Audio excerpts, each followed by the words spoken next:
Guys, study with Abhijit में आपका स्वागत है। आज हम लोग जिस टॉपिक को डिस्कस करने जा रहे हैं वो तो आपको दिख ही रहा होगा। स्वामी विवेकानंद के बारे में आज हम पढ़ने वाले हैं। देखिए, हमारे सिलेबस में 5 से 6 इंडियन थिंकर्स के बारे में पढ़ने के लिए बोला गया है और 2-3 जो हैं वो वेस्टर्न थिंकर हैं। तो हर एक जन के बारे में हम एक एक वीडियो में कवर करते जाएंगे। ये सबसे पहला हमारे इंडियन थिंकर हैं स्वामी विवेकानंद। इनका रोल सोसाइटी और एजुकेशन के लिए कैसे कैसे रहा है, आज उसे डिटेल में हम लोग इस वीडियो में कवर कर लेंगे। तो चलिए वीडियो स्टार्ट करते हैं। देखिए, इंडियन थिंकर के अंदर आते हैं स्वामी विवेकानंद। इनका ये डेट आपको अच्छे से याद रखना है।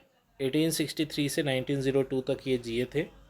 स्वामी Vivekananda was not only a social reformer but also the educator. तो ये सिर्फ सोशल रिफॉर्मर नहीं थे, ये एक एजुकेटर के रूप में भी काम किए हैं। कलकत्ता में इनका जन्म हुआ था 1863 में। He defines education as the manifestation of perfection that is already in man. तो इनका ऐसा मानना था कि एजुकेशन जो है वो मैनिफेस्टेशन है परफेक्शन का, जो कि एक मैन के अंदर हमेशा से होता है। इनका अर्ली लाइफ कैसा रहा है? देखिए, अर्ली लाइफ में स्वामी विवेकानंद का ओरिजिनल नेम नरेंद्र नाथ दत्त था। ये बहुत ही इंपॉर्टेंट पॉइंट है और फैक्ट है जो आपको ज़रूर एग्जामिनेशन में लिख के आना होगा। He was born in Calcutta in 12 January 1863 और इसीलिए हम लोग 12 जनवरी को नेशनल यूथ डे भी मनाते हैं। National youth day. He acquired the new name in 1886 when he took संन्यास। जब उन्होंने संन्यास लिया तब 1886 में इन्हें इनका नाम मिला Swami Vivekananda. His father was a lawyer who practiced at Calcutta high court. तो इनके फादर जो थे वो एक लॉयर थे जो कलकत्ता हाई कोर्ट में प्रैक्टिस करते थे। And he graduated with honours from Calcutta university. तो इन्होंने पढ़ाई भी कलकत्ता यूनिवर्सिटी से की है। He was deeply interested in philosophy and religion. तो इनका बहुत ज़्यादा इंटरेस्ट फिलोसफी और रिलीजन में रहा है। Swami ji first introduce to saint Ramakrishna was held at Dakshineswar. तो दक्षिणेश्वर काली मंदिर है आपका दक्षिणेश्वर में। तो दक्षिणेश्वर में ये पहली बार रामकृष्ण से मिले थे, जिनके नाम पे आपको पता होगा रामकृष्ण मिशन भी चलता है। तो और ये उन्हीं के शिष्य थे और रामकृष्ण जी से ही इन्हें सारा नॉलेज मिला भी था। फिलॉसफी क्या था इनका एजुकेशन को लेकर? तो all the power is within you and you can do anything और everything, believe in that, don't believe that you are weak. ये इनका मानना था। ये इनके द्वारा ही कोटेशन दिया गया है, तो ये बहुत इम्पोर्टेंट हो जाता है। 4 पॉइंट में इनकी पूरी एजुकेशन की जो आइडिया या थॉट कह लीजिए उसे बताया गया है यहाँ कि all knowledge is in the human mind. इनका मानना था कि सारा नॉलेज जो है हमारे माइंड के अंदर पहले से रहता है। Education is the manifestation of perfection already in man. और उस नॉलेज को बाहर निकालना या फिर उस नॉलेज में परफेक्शन पाना, यही एजुकेशन का एम रहता है। Knowledge is inherent in man and no knowledge come from outside. उनका मानना था कि नॉलेज पहले से हमारे अंदर होता है, कोई भी नॉलेज हमें बाहर से नहीं मिलता, बस अंदरूनी जो नॉलेज है वो बाहर प्रकाशित होता है। Like fire in a piece of flint, knowledge exist in mind and man discover it. तो इनका मानना था कि नॉलेज पहले से हमारे अंदर है और हमारा काम है सिर्फ इन्हें डिस्कवर करना। अब स्वामी विवेकानंद के द्वारा जिन पॉइंट्स को हाईलाइट किया गया था, उन्होंने टीचर के बारे में क्या कहा, करिकुलम के बारे में क्या कहा था, उनका क्या मानना था, उनकी क्या सोच थी, उसे पॉइंट वाइज मैंने आपके लिए समराइज़ कर दिया है। इसे अच्छे से आप पढ़ लेंगे तो आप समझ जाएंगे आपको इसके अंदर क्या क्या लिखना होगा। जितने भी पॉइंट्स मैंने लिखे हैं, आप इन सब पॉइंट के अलावा अपने से भी 1-2 पॉइंट बना के लिख सकते हैं या फिर एलाबोरेट इन्हीं सब पॉइंट को एलाबोरेट कर सकते हैं 2-2 3-3 लाइन में। तो चलिए देख लेते हैं। सबसे पहला पॉइंट जो आता है वो है टीचर। उनके अनुसार टीचर कैसा होना चाहिए? Teacher should be sinless, teacher should know the spirit of scriptures, spiritual force of the teacher based on love for the student, and teacher should think what he is only helping the child. तो teacher को हमेशा ऐसा लगना चाहिए वो सिर्फ child की help कर रहा है, ना कि उसे गाइडेंस दे रहा है या वगैरह वगैरह। ऐसा मानना था स्वामी विवेकानंद का। उनके हिसाब से करिकुलम कैसा होना चाहिए? He was against the education system in India which was influenced by the British system of education. तो ये जो है ब्रिटिश सिस्टम ऑफ एजुकेशन के खिलाफ थे। And he wanted to include the physical education as the integral part of the curriculum. और इनका मानना था कि करिकुलम में फिजिकल एजुकेशन का इन्वॉल्वमेंट होना बहुत ज़रूरी है। डिसिप्लिन, डिसिप्लिन कैसा होना चाहिए? तो discipline is an important aspect of a person character. इनका मानना था कि डिसिप्लिन जो है एक बहुत ही इंपॉर्टेंट आस्पेक्ट है एक पर्सन के कैरेक्टर को बिल्ड करने के लिए। According to him each of us teach our self. हम अपने से ही खुद सीखते हैं। If you don't allow a child to become a lion he will become a fox. उनका ऐसा मानना था अगर आप एक चाइल्ड को लायन बनने नहीं देंगे तो वो फॉक्स बन जाएगा।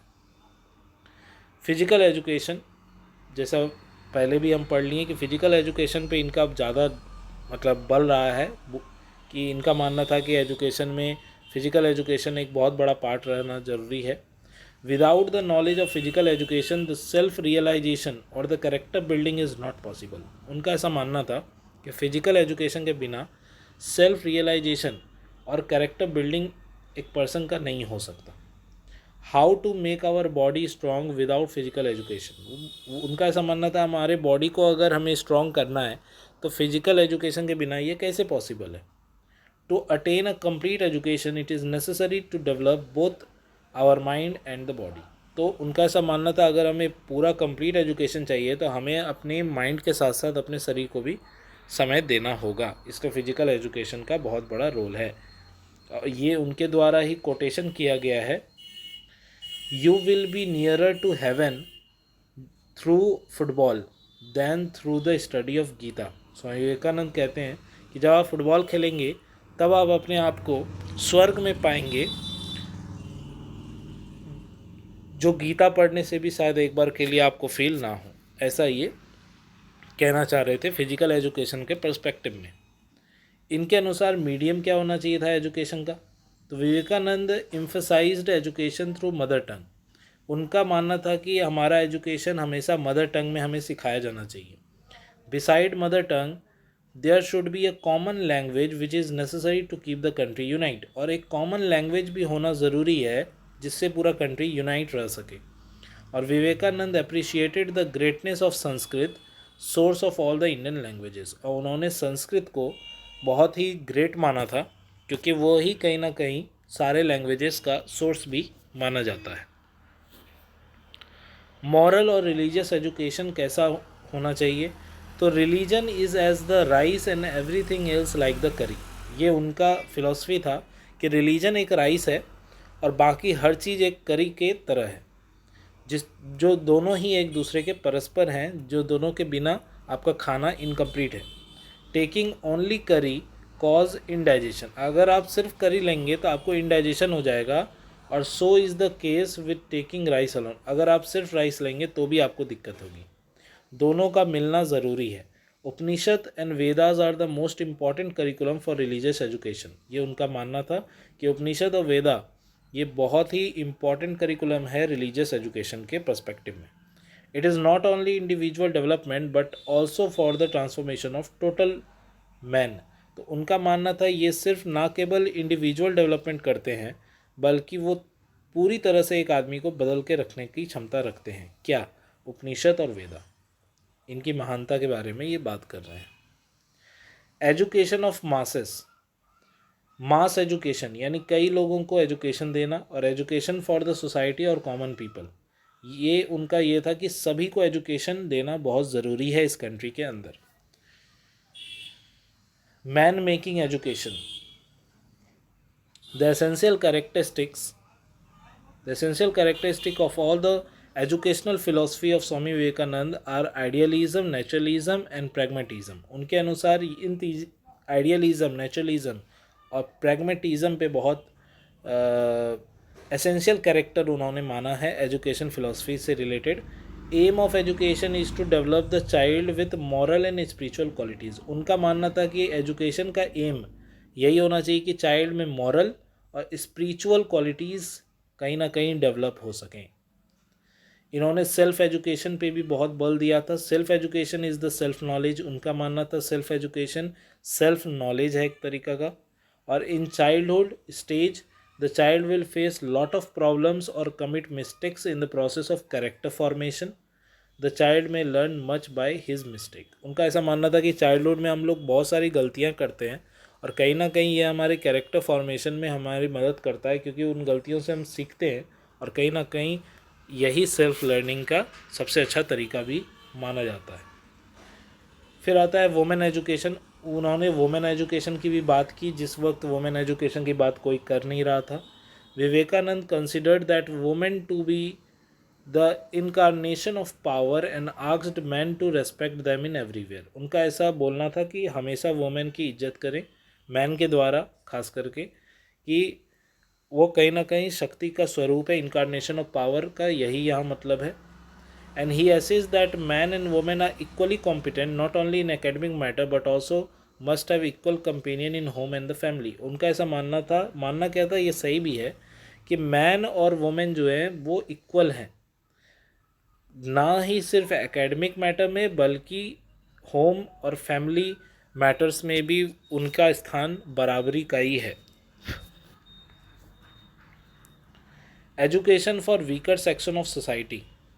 तो एजुकेशन फॉर वीकर सेक्शन, उनका ऐसा मानना था कि जब तक हम अपने सोसाइटी के वीकर सेक्शन को एजुकेट नहीं करेंगे तब तक कहीं ना कहीं हमारा कंट्री ठीक से डेवलप नहीं कर पाएगा। यूनिवर्सल एजुकेशन देना बहुत ज़रूरी है, सबको बराबरी से एजुकेशन पहुंचाना ज़रूरी है, कोई भेदभाव इसमें करना सही नहीं है। एजुकेशन फॉर ऑल का नारा भी उन्होंने दिया था। To uplift the backward class, उनका मानना था सोसाइटी में जो बैकवर्ड क्लास है उनका अपलिफ्टमेंट होना बहुत ज़रूरी है। And he chooses education as the powerful instruction for their life process. कहीं ना कहीं उन्होंने एजुकेशन को अपना एक पावरफुल इंस्ट्रूमेंट की तरह लाइफ में यूज़ किया है। और Vivekananda favoured education for different section of society, rich and poor, young and old, male and female. तो उन्होंने बोला किसी भी प्रकार का भेदभाव किए बिना एजुकेशन देना चाहिए, भले वो सोसाइटी में आपका अमीर हो या गरीब हो, जवान हो या बूढ़ा हो, या फिर वो मेल हो या फीमेल हो, हमें कुछ भी भेदभाव नहीं करना चाहिए एजुकेशन देने के टाइम खासकर। तो यही इनका मूल मंत्र था, जो स्टार्टिंग से आपने हर एक पॉइंट को देखा कि किस तरह उनकी आइडियोलॉजी इन सारे पॉइंट्स में आपको साफ दिखाई दे रही है। आज के वीडियो के लिए इतना ही रखते हैं, इससे ज़्यादा आपको इनके बारे में पढ़ने की ज़रूरत नहीं पड़ेगी। बाकी आप और भी अगर इनके बारे में एक्स्ट्रा पढ़ेंगे तो ये कहीं ना कहीं इन्हीं सब पॉइंट से रिलेटेड ही आपको कंटेंट देखने को मिलेगा। थैंक यू फॉर वॉचिंग, मिलते हैं अगले वीडियो में, तब तक के लिए ऐसे ही देखते रहिए स्टडी विद अभिजीत। और अगर आपको पिछले जितने भी वीडियोस हुए हैं, पेपर हुए हैं सेमेस्टर 1 के, अगर आपको PDF चाहिए तो डिस्क्रिप्शन में टेलीग्राम चैनल का लिंक दिया है मैंने, वहाँ जाइए, डाउनलोड कीजिए और अपने दोस्तों के साथ शेयर कीजिए। Thank you for watching.